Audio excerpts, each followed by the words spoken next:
Baik, bismillahirrahmanirrahim. Assalamualaikum warahmatullahi wabarakatuh. Nama saya Gina Ramadona. NIM saya T2018 kelas DBI 3 semester 5. Tujuan dibuatnya video ini adalah sebagai pemenuhan tugas presentasi mata kuliah ilmu fikih yang sedang saya tempuh di semester 5 kali ini. Baik, sebelumnya saya ucapkan banyak-banyak terima kasih yang sebesar-besarnya terutama kepada Bapak Bahrul Munib MPDI selaku dosen pembimbing mata kuliah ilmu fikih yang sudah membimbing kami dengan tulus ikhlas sampai detik ini. Dan juga saya ucapkan terima kasih juga kepada teman-teman yang bersedia untuk menyaksikan video ini sampai video ini berakhir. Baik, langsung saja di sini saya kelompok 8. Saya akan menjelaskan tentang istihsan, istishab, dan marsalah-mursalah. Tapi sebelumnya, karena di sini saya sebagai presentator yang akan mempresentasikan makalah yang sudah saya buat, tentunya di makalah yang sudah saya buat, saya sudah menuliskan dan mencantumkan beberapa rumusan masalah sebagai acuan belajar kita. Jadi di makalah yang sudah saya buat itu saya sudah menuliskan 3 rumusan masalah, yakni yang pertama, apa yang dimaksud dengan istihsan, yang kedua, apa yang dimaksud dengan istishab, dan yang ketiga, apa yang dimaksud dengan marsalah-mursalah. Tentunya video ini dibuat bertujuan untuk memberikan informasi tentang istihsan, istishab, dan juga marsalah-mursalah. Baik, sebelum kita belajar lebih lanjut tentang istihsan, istishab, dan marsalah-mursalah, di sini ada informasi sedikit yang perlu saya sampaikan untuk mempermudah teman-teman mengerti ya tentang bab ini. Jadi dalam ilmu usul fiqh itu ada sumber hukum yang disepakati dan yang tidak disepakati. Apa saja sih sumber hukum yang disepakati? Sumber hukum yang disepakati dalam ilmu usul fikih itu ada Al-Quran, hadis, ijma, dan qiyas. Dan ini sudah dijelaskan di presentasi yang dilaksanakan pada minggu kemarin. Dan saat ini saya akan menjelaskan tentang sumber hukum yang tidak disepakati, yakni istihsan, istishab, dan marsalah-mursalah. Jadi tiga ini adalah sumber hukum yang tidak disepakati. Jadi langsung saja ya tentang istihsan. Baik, langsung saja pada penjelasan yang pertama tentang istihsan. Istihsan menurut bahasa yakni berarti menganggap baik atau memperhitungkan sesuatu menjadi lebih baik, atau adanya sesuatu itu lebih baik, atau juga mengikuti sesuatu yang lebih baik dan mencari yang lebih baik untuk diikuti karena memang disuruh untuk melakukan itu. Dan ini pengertian istihsan yang sudah saya sampaikan ini sudah tercantum pada buku ilmu usul fiqh yang ditulis oleh Abdul Wahab Khalaf yang diterbitkan di Jakarta oleh penerbit Pustaka Amani pada tahun 2003 halaman 104.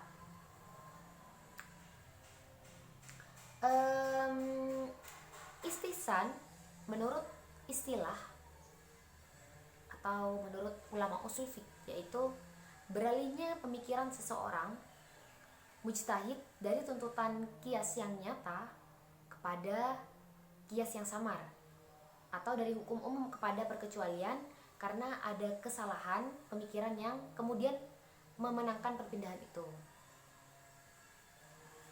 Jadi istihsan ini bisa disebut sebagai sesuatu untuk mendatangkan kebaikan, atau istihsan ini meninggalkan dasar hukum yang telah disepakati dalam nas Al-Quran. Jadi yang sudah saya sampaikan tadi, ada beberapa sumber hukum yang disepakati, yaitu Al-Quran, hadis, ijma, dan qiyas. Nah, ihtisan ini malah meninggalkan sesuatu yang sudah berada dalam nas Al-Quran itu. Jadi mereka seperti membuat suatu hukum sendiri. Seperti itu ya teman-teman, pengertian dari ihtisan. Ada juga beberapa pengertian ihtisan menurut beberapa imam besar. Yang pertama, menurut Imam Abu Hasan Al-Karhi, ihtisan adalah penetapan hukum dari seorang mujtahid terhadap suatu masalah yang menyimpang dari ketetapan hukum yang diterapkan pada masalah-masalah yang serupa, karena ada alasan yang lebih kuat yang menghendaki dilakukannya penyimpangan itu. Sama seperti yang saya jelaskan barusan. Yang kedua, ihtisan menurut Ibnu Al-Arabi yaitu memilih meninggalkan dalil dan mengambil rukhsah dengan hukum sebaliknya, karena dalil itu berlawanan dengan dalil yang lain pada sebagian kasus tertentu. Jadi lebih pada mengambil hukum baru, menentukan hukum baru.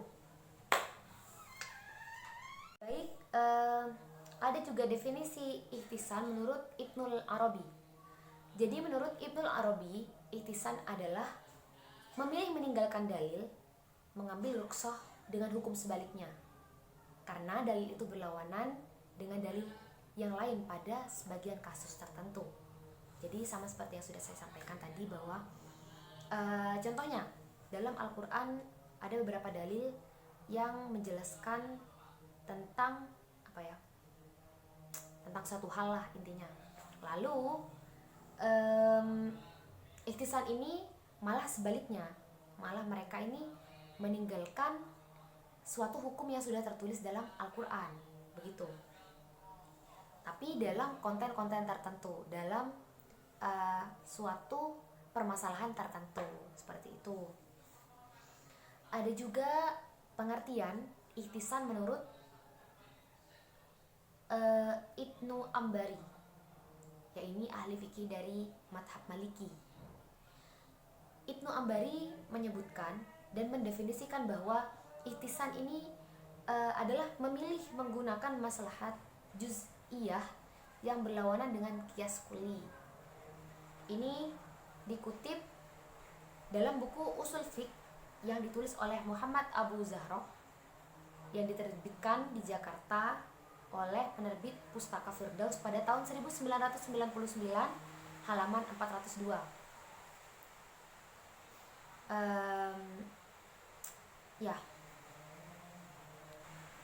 Lalu apabila ada terjadi suatu peristiwa yang tidak ada hukumnya atau tidak ada nasnya, nas hukumnya, maka dalam pembahasan ini ada dua pendapat yang berbeda. Yang pertama yaitu sudut pandang lahiriah, yaitu menghendaki suatu hukum, dan yang kedua yaitu melakukan dengan sudut pandang secara tersembunyi, yaitu menuntut hukum yang lain, seperti itu. Baik, berikutnya yakni macam-macam istihsan. Dari beberapa pengertian istihsan secara syarak dapat ditarik kesimpulan bahwa istihsan itu ada dua macam, yakni mengungguli kias yang tersembunyi atau kias yang nyata dengan suatu dalil, dan yang kedua mengecualikan sebagian hukum dengan suatu dalil.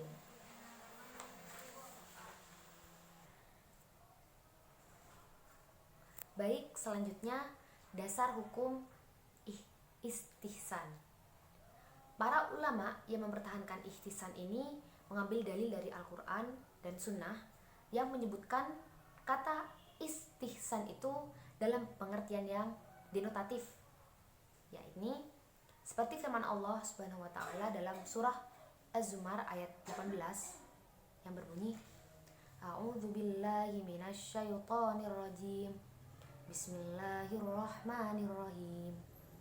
Alladzina yastami'unal qawla fayattabi'una ahsanah. Ulaika alladzina hadahumullah wa ulaika hum ulul albab. Yang artinya yang mendengarkan perkataan lalu mengikuti apa yang paling baik di antaranya. Mereka itulah orang-orang yang telah diberi Allah petunjuk, dan mereka itulah orang-orang yang mempunyai akal. Ayat ini menurut mereka menegaskan bahwa pujian dari Allah bagi hambanya yang memilih dan mengikuti perkataan yang terbaik, dan pujian yang tentunya tidak ditujukan kecuali untuk sesuatu yang disyariatkan oleh Allah. Jadi sudah jelas ya bahwa ayat barusan menegaskan bahwa para ulama yang menetapkan istihsan itu mempercayai bahwa Allah itu memilih, bahwa Allah itu memuji hambanya yang memilih dan mengikuti perkataan yang terbaik. Seperti itu. Ada juga surat Az-Zumar ayat 55 yang berbunyi, A'udzubillahi minasyaitonirrajim. Bismillahirrahmanirrahim. Wattabi'u ahsana ma unzila ilaikum mir rabbikum min qabli an ya'tiyakumul 'adzabu baghtatan wa antum la tash'urun. Yang artinya, dan ikutilah sebaik-baik apa yang telah diturunkan kepadamu dari Tuhanmu sebelum datang azab kepadamu dengan tiba-tiba sedang kamu tidak menyadarinya. Nah, menurut mereka, menurut para ulama yang mempercayai dan menetapkan dan mempertahankan istihsan, ayat ini memerintahkan kepada kita untuk mengikuti yang terbaik, dan perintah menunjukkan bahwa ia adalah wajib. Dan di sini tidak ada hal lain yang memalingkan perintah dari hukum wajib. Maka ini menunjukkan bahwa istihsan itu adalah hujjah. Jadi pada intinya istihsan itu dapat ditetapkan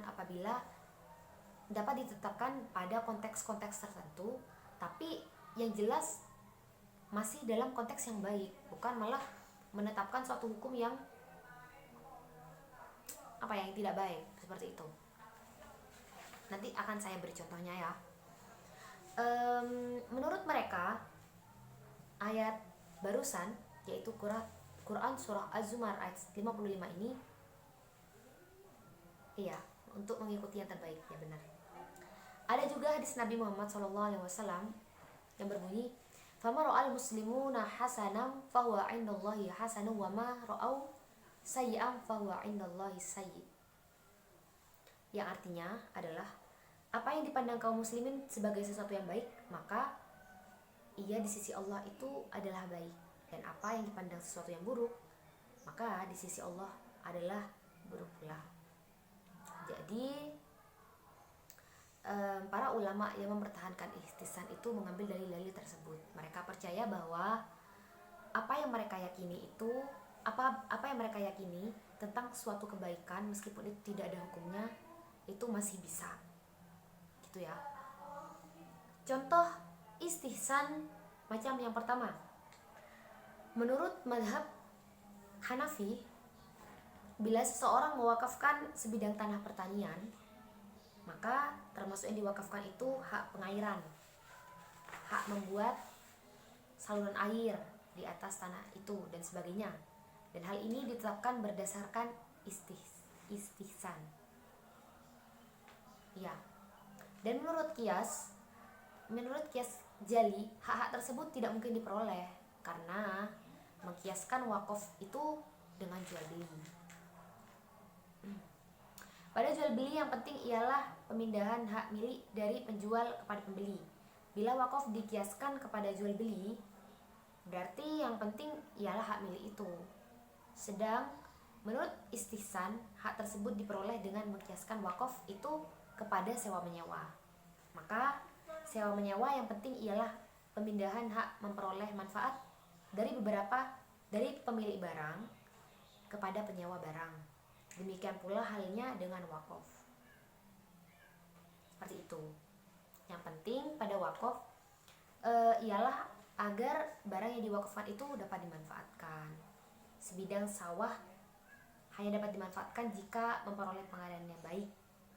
Jika wakaf itu dikiaskan kepada jual beli, kias jali, kias ini adalah termasuk dari sumber hukum yang disepakati ya. Beda, ini lawan kata dari istisan. Kalau istisan itu kan tidak disepakati. Kalau kias itu disepakati. Seperti itu. Maka tujuan wakaf yang tadi yang dikiaskan itu tidak akan tercapai karena pada jual beli yang diutamakan itu pemindahan hak milik. Karena itu perlu dicari asalnya yang lain, yaitu sewa menyewa. Dan kedua peristiwa ini ada persamaan ilatnya, yaitu mengutamakan manfaat barang atau harta, tetapi kiasnya adalah kias qafi karena ada suatu kepentingan, yaitu tercapainya tujuan wakaf yang dilakukan perpindahan dari kias jali kepada kias qafi, dan itu disebut istihsan. Baik, saya akan memberikan contoh yang lainnya ya tentang istihsan ini. Ada beberapa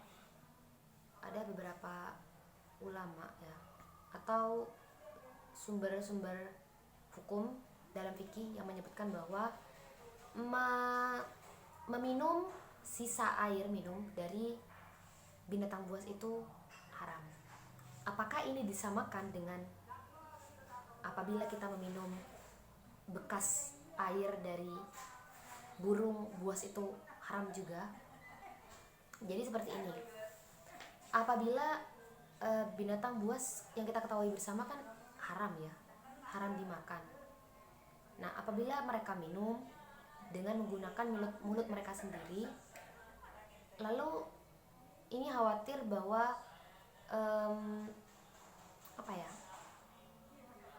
khawatir bahwa air itu bercampur dengan air liurnya, dan ini udah pasti haram. Tapi ada beberapa yang menyebutkan bahwa burung buas dengan binatang buas itu berbeda. Apabila kita minum sisa air dari burung buas itu hukumnya tidak apa-apa karena mereka minum dengan menggunakan paruh mereka. Nah, itu yang dinamakan dengan istihsan. Seperti itu. Jadi mengambil hukum sendiri, tapi juga melihat konteksnya. Yang jelas pasti mereka itu ulama-ulama yang menetapkan hukum istihsan itu juga melihat baik buruknya, pasti begitu ya. Baik, setelah saya sudah menyebutkan beberapa contoh tentang istihsan, pada dasarnya ada perbedaan yang dikemukakan oleh maksudnya begini. Setelah saya menyebutkan contoh-contoh istihsan barusan, kalau diperhatikan itu ada perbedaan yang dilontarkan oleh pendapat mazhab Hanafi dan mazhab Syafi'i tentang istihsan sendiri. Menurut mazhab Hanafi, istihsan itu semacam kias, yaitu yang dilakukan karena ada suatu hal atau suatu kepentingan, bukan berdasarkan hawa nafsu. Tetapi menurut mazhab Syafi'i, istihsan itu timbul karena rasa kurang enak, kemudian pindah kepada rasa yang lebih enak. Seperti itu. Jadi mungkin gini, karena kita sebagai penganut mazhab Syafi'i ya, jadi mazhab Syafi'i itu mengemukakan pendapat bahwa istihsan ini hanya mengambil yang enak-enak saja, tidak mengikuti syarat yang sudah ditetapkan dalam Al-Quran, hadis, ijma dan qiyas. Seperti itu menurut Imam Syafi'i. Dan menurut Imam Hanafi, yaitu istihsan itu dilakukan karena ada suatu kepentingan, maksudnya menyelesaikan suatu masalah tertentu saja. Seperti itu. Baik, berikutnya adalah kekuatan istihsan sebagai hujah. Dari definisi dan penjelasan kedua macam ihtisan yang tadi ya yang sudah saya jelaskan, jadi macam-macam ihtisan itu ada dua: mengumpulkan kias yang tersembunyi atau kias yang nyata dengan suatu dalil, dan yang kedua mengecualikan sebagian hukum umum dengan suatu dalil. Dari penjelasan kedua macam itu sudah jelas bahwa pada hakikatnya ihtisan itu bukan sumber hukum yang berdiri sendiri, ya kan? Karena dalil hukum yang terbentuk ihtisan pertama adalah kias yang tersembunyi yang diunggulkan daripada kias yang nyata. Jadi ini seperti apa ya? Bukan sumber hukum yang berdiri sendiri, tapi masih ada berkaitan dengan sumber-sumber hukum yang sudah ada seperti itu. Tapi hanya saja apa ya? Melencengkan gitu, membuat pendapat sendiri seperti itu. Dan di antara orang-orang yang berhujjah dengan istihsan adalah mayoritas kelompok Hanafiyah atau madhab Hanafi. Dan mereka beralasan bahwa pengambilan dalil dengan istihsan itu adalah pengambilan dalil dengan kias yang samar, yang mengalahkan kias yang nyata, atau memenangkan kias atau kias yang lain yang menentangnya karena kepentingan umum dengan cara mengecualikan sebagian dari hukum umum. Dan semua itu pengambilan dalil yang benar. Seperti itu. Tetap melakukan dalil, tetap mengambil dalil yang benar, cuman hanya menyelewengkan sedikit seperti itu. Menyelewengkan hukumnya saja. Baik, yang selanjutnya adalah alasan ulama yang tidak berhujjah dengan istihsan. Yang sudah saya sebutkan tadi, sebenarnya Hanafi, Maliki, dan Hambali itu gak apa-apa aja dengan mengikuti istihsan sebagai sumber hukum. Tapi kalau madhab Syafi'i, pendapatnya tentang istihsan itu benar-benar kayak gak boleh banget gitu loh. Cara gampangnya untuk mengerti seperti itu.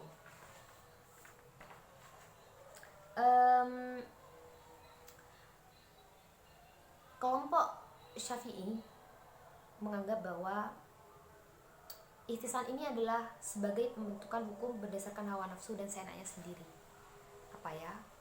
Seperti yang sudah saya jelaskan tadi bahwa mereka menganggap bahwa mazhab Syafi'i itu menganggap bahwa ihtisan itu hanya mengambil yang enak-enak saja dengan tidak mengikuti cara yang sudah ada seperti itu.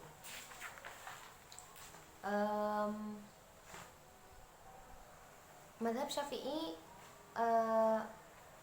mengatakan bahwa siapa yang menggunakan istihsan berarti ia itu membuat syariat. Maksudnya tidak mengikuti syariat yang ada seperti itu. Artinya orang itu membuat syariat sendiri, membuat hukum sendiri tentang sesuatu seperti itu. Dan ini ditetapkan dalam risalah usuliyah. Mereka menyatakan bahwa perumpamaan orang yang menetapkan hukum dengan istihsan adalah seperti orang yang sholat menghadap ke arah yang dianggap baik, itu Ka'bah, tanpa menggunakan dalil-dalil yang ditetapkan dalam syar'i dalam menentukan arah Ka'bah. Dalam kitab itu disebutkan bahwa ihtisan adalah berenak-enak. Seandainya melakukan ihtisan dalam agama itu diperbolehkan, niscaya boleh juga dilakukan oleh orang-orang yang punya akal, meskipun bukan ahli ilmu, dan niscaya boleh menciptakan syariat dalam agama di setiap permasalahan, serta setiap orang boleh membuat syariat untuk dirinya sendiri. Jadi maksudnya seperti mazhab Syafi'i itu beranggapan bahwa orang-orang yang menggunakan istihsan itu seperti orang sholat menghadap kiblat tapi gak tahu dalilnya itu apa, seperti itu. Baik, cukup sekian yang dapat saya sampaikan tentang istihsan. Langsung saja kita membahas tentang istishab. Baik, istishab. Yang pertama yang akan saya jelaskan adalah pengertian dari istishab.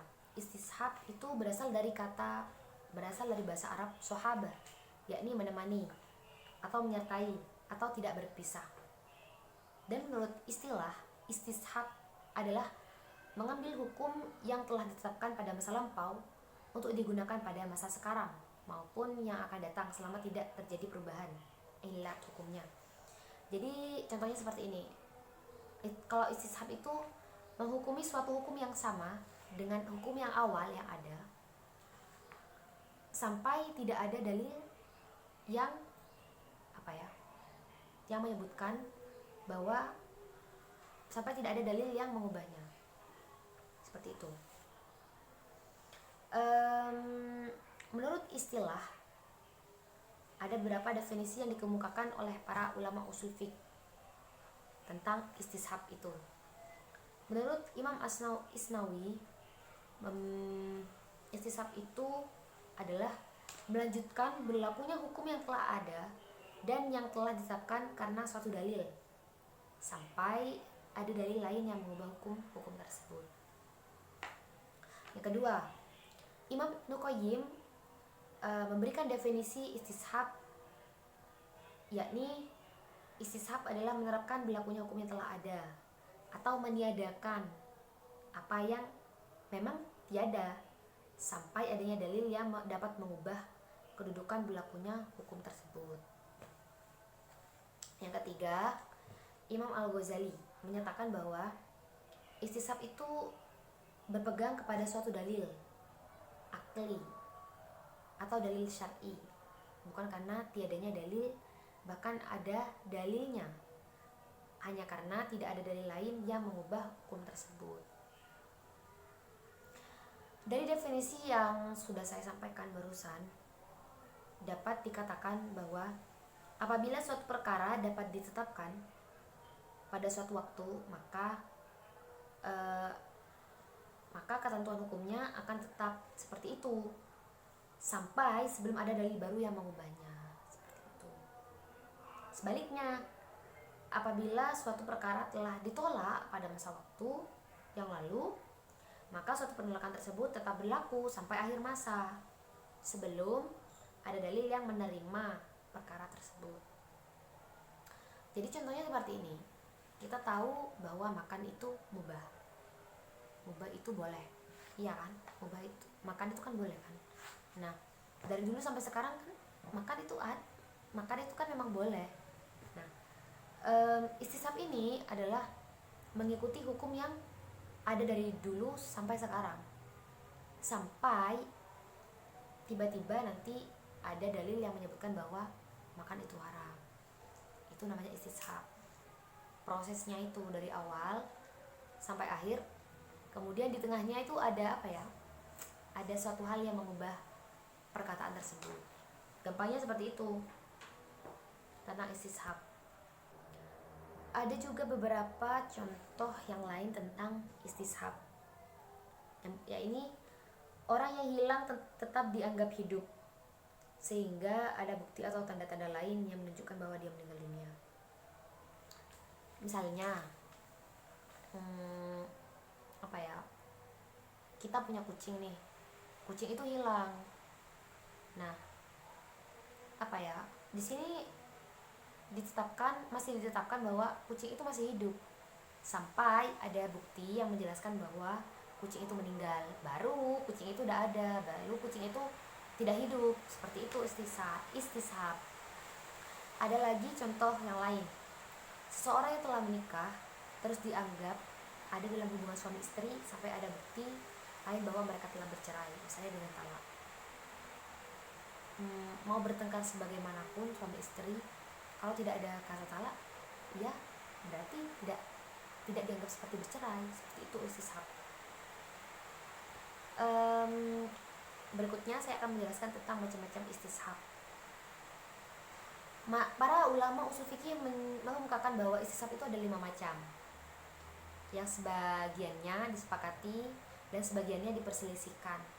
Kelima macam istishab itu adalah sebagai berikut, dan ini dikutip dalam buku usul fiqh yang ditulis oleh Khairul Umam dan kawan-kawan, yang diterbitkan di Bandung oleh penerbit buku CV Pustaka Setia pada tahun 1998, halaman 147. Yang pertama, macam-macam istishab, yaitu istishab hukum al-ibadah al-asliyah, yakni yang bermaksud bahwa setiap orang itu bebas dari tanggungan. Ishab ini menetapkan hukum sesuatu yang bermanfaat bagi manusia adalah boleh selama belum ada dalil yang menunjukkan keharamannya. Misalnya, seluruh pohon yang ada di hutan itu merupakan milik bersama umat manusia, dan masing-masing orang itu berhak untuk menebang, mengambil buahnya, atau memanfaatkan semua yang ada di pohon itu, yang ada di hutan, sampai ada bukti yang menunjukkan bahwa hutan itu sebenarnya milik orang. Seperti itu. Itu macam hukum istishab al-ibadah al-asliyah. Dalam kaitan contoh tersebut, dalam kaitan macam istishab yang pertama itu, ada kaitannya dengan firman Allah dalam surah Al-Baqarah ayat 29 yang berbunyi, A'udzubillahi minasyaitonirrajim. Bismillahirrahmanirrahim. Walladzi khalaqalakum ma fil ardi jami'an tsumma stawa ilas samaa'i fasawwahunna sab'a samawat wa huwa bikulli syai'in alim. Yang artinya, Allah itu menciptakan segala apa yang ada di bumi untukmu, kemudian dia menuju ke langit, lalu dia menyempurnakannya menjadi 7 langit, dan dia maha mengetahui segala sesuatu. Para ulama yang berpendapat bahwa istishab itu boleh-boleh saja mengambil hukum tersebut, sebagai contoh yang sudah saya sebutkan tadi, misalnya hutan ya. Ada juga contoh lain seperti ini. Misalnya saya punya teman namanya Laili. Nah, saya ingat kalau Laili ini punya hutang sama saya, tapi si Laili ini gak ingat kalau dia punya hutang sama saya. Dan itu hukumnya boleh-boleh saja kalau si Laili itu tidak membayar dalam hukum istishab, kecuali ketika saya menyebutkan atau menunjukkan suatu bukti, catatan misalnya bahwa si Laili ini punya hutang, maka Laili harus membayarnya. Seperti itu. Yang kedua, macam-macam istishab yang kedua itu yaitu istishab yang menurut akal dan syarak hukumnya tetap dan berlangsung terus. Ahli usul fikih Hambali Ibnu Qayyim al-Jauziyah menyebutkan dengan was al-sabit li al-hukum wa la yusbisa khilafahu, yakni sifat yang melekat pada suatu hukum itu sampai ditetapkan hukum yang berbeda dengan hukum itu. Misalnya, hak milik suatu benda adalah tetap dan berlangsung terus, dan disebabkan adanya transaksi kepemilikan, yaitu akad, sampai adanya sebab lain yang menyebabkan hak milik itu berpindah tangan kepada orang yang lain. Contohnya hukum wudu seperti ini. Misalnya ketika saya akan melakukan sholat wudu, ketika saya akan melakukan sholat subuh, kan saya ngambil wudu.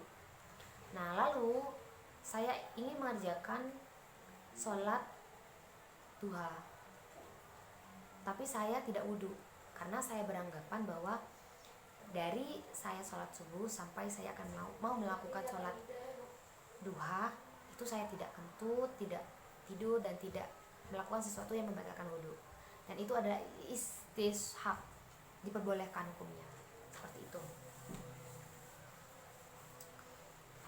Selanjutnya macam-macam istishab yang ketiga yaitu istishab terhadap dalil yang bersifat umum sebelum datangnya dalil yang mengkhususkannya dengan nas, selama tidak ada dalil yang membatalkannya. Nah, istishab yang ketiga ini dari segi esensinya, yaitu tidak diperselisihkan oleh para ulama usul fiqh. Akan tetapi dari segi penamaan terdapat perbedaan para ulama usul fikih. Misalnya dalam dalam surah Al-Baqarah ayat 267 diwajibkan menafkahkan seluruh hasil usaha manusia dan seluruh yang diperoleh melalui pengeksploitasian sumber daya alam. Kalimat nafkah ya ini seluruh hasil usaha dan seluruh hasil yang dieksploitasi dalam sumber daya alam tersebut. Menurut kesepakatan ulama usul fiqh bersifat umum, baik nafkah wajib itu berbentuk zakat, nafkah keluarga maupun kaum kerabat, seperti itu.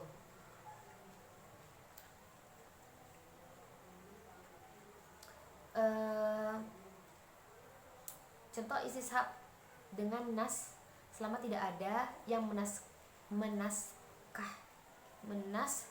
menasahkannya adalah kewajiban berpuasa yang tercantum oleh yang difirmankan oleh Allah dalam surah Al-Baqarah ayat 183 yang berbunyi A'udzubillahi minasyaitonirrajim.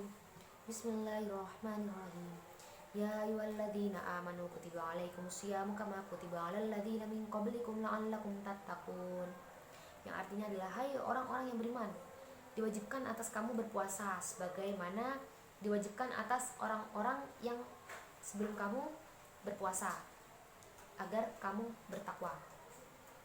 Kewajiban berpuasa di bulan Ramadan itu yang berlaku bagi umat sebelum Islam, tetap wajib bagi umat Islam berdasarkan ayat yang ada di atas selama tidak ada nas yang membatalkannya, seperti itu.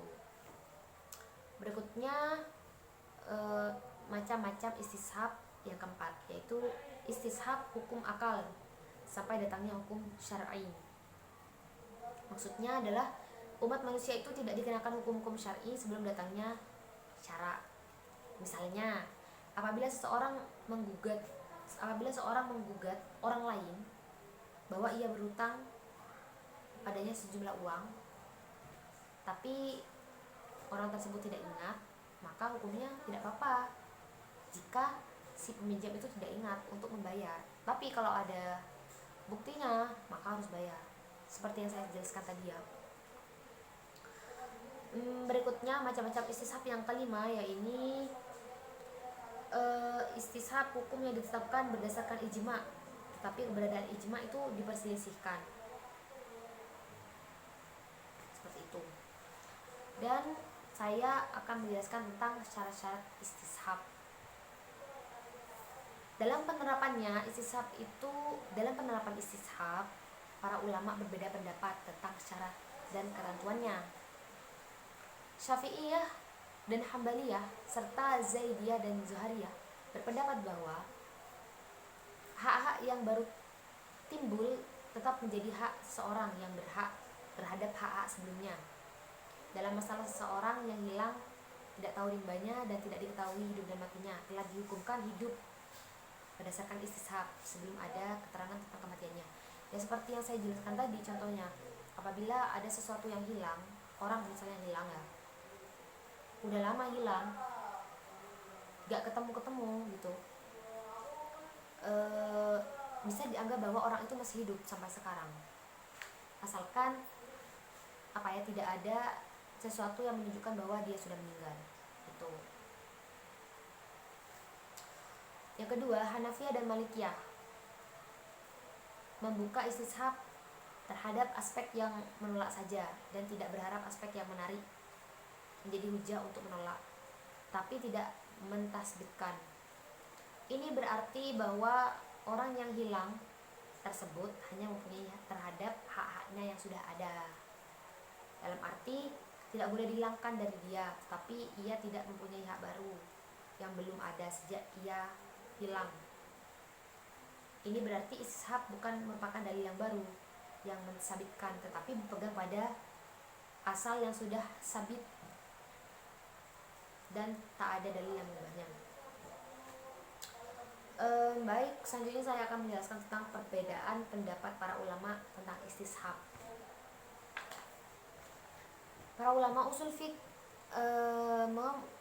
seperti yang dikemukakan oleh Muhammad Abu Zahra sepakat bahwa 3 macam istishab yang disebutkan pertama adalah sah dijadikan landasan hukum. Mereka berpendapat pada macam yang keempat, yaitu istishab al-wasf. Nah, dalam hal ini ada 2 pendapat. Kalangan Hanabilah dan Syafi'iyah berpendapat bahwa istishab al-wasf itu dapat dijadikan landasan secara penuh baik dalam menimbulkan hak yang baru maupun dalam mempertahankan haknya yang sudah ada. Yang kedua, kalangan Hanafiyah dan Malikiyah berpendapat bahwa istishab al-wasf itu hanya berlaku untuk mempertahankan haknya yang sudah ada, bukan untuk menimbulkan hak yang baru. Seperti itu. Dan selesai tentang istishab. Berikutnya saya akan menjelaskan tentang masalah mursalah. Baik, selanjutnya saya akan menjelaskan tentang maslahah mursalah. Sebenarnya maslahah mursalah itu dibagi menjadi digabung dari dua kata, yaitu maslahah dan mursalah. Tapi di sini kita akan membahas terlebih dahulu tentang maslahah. Jadi maslahah itu berasal dari kata sholaha dengan penambahan alif di awalnya, yakni aslaha yang berarti baik. Dan maslahah itu dalam bahasa Arab berarti perbuatan-perbuatan yang mendorong kepada kebaikan manusia. Dalam artinya yang umum adalah setiap segala sesuatu yang bermanfaat bagi manusia, baik dalam arti menarik atau menghasilkan, seperti menghasilkan keuntungan dan kesenangan, atau dalam arti menolak kemudaratan atau kerusakan. Jadi setiap yang mengandung manfaat itu patut disebut maslahah. Dengan begitu, maslahah itu mengandung dua sisi, yaitu menarik atau mendatangkan kemaslahatan dan menolak atau menghindarkan kemudaratan. Seperti itu. Dalam mengartikan maslahah secara definisi, terdapat perbedaan rumusan di kalangan ulama yang kalau dianalisis ternyata hakikatnya itu sama. Yang pertama, Al-Ghazali menjelaskan bahwa menurutnya maslahah itu berarti semua yang mendatangkan manfaat atau keuntungan dan menjauhkan kemudaratan, kerusakan. Namun hakikat dari maslahah adalah memelihara tujuan syara dalam menetapkan hukum. Yang kedua, Al-Khawarizmi memberikan definisi yang hampir sama dengan Al-Ghazali, yaitu memelihara tujuan syara dalam menetapkan hukum dengan cara menghindarkan kerusakan dari manusia. Jadi seperti apa ya? Melakukan perbuatan-perbuatan yang baik asalkan tidak melakukan perbuatan yang buruk. Seperti itu. Al-Syatibi mengartikan masalah itu dalam dua pandangan, yakni dari segi terjadinya masalah dalam kenyataan dan dari segi tergantungnya tuntutan syara kepada kemaslahatan yang merupakan tujuan dari penetapan hukum syara tersebut. Seperti itu. Dari beberapa definisi tentang maslahah dengan rumusan yang berbeda tersebut, dapat disimpulkan bahwa maslahah adalah sesuatu yang dipandang baik oleh akal karena mendatangkan kebaikan dan menghindarkan keburukan bagi manusia, sejalan dengan tuntutan syara dalam menetapkan satu. Jadi kayak apa ya, melakukan suatu hal yang baik yang tidak ada hukumnya di nas Al-Quran itu dapat dilakukan asalkan tidak menimbulkan kerusakan. Ada beberapa rumusan dari definisi yang berbeda tentang masalah mursalah ini, namun masing-masing memiliki kesamaan dan pendekatan pengertiannya. Itu bisa dibaca di makalah ya.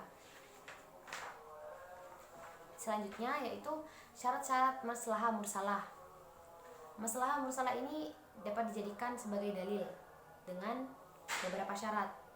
Ini ditulis di buku Ilmu Ushul Fiqh yang ditulis oleh Bapak Abdul Wahab Khalaf pada halaman 119 sampai 121. Yang pertama, masalah tersebut harus masalah yang hakiki, bukan sekadar masalah yang diduga atau diasumsikan.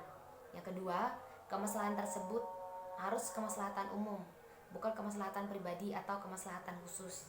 Dan yang ketiga, kemaslahatan tersebut sesuai dengan maqasid al-syar'iyyah dan tidak bertentangan dengan dalil-dalil syara.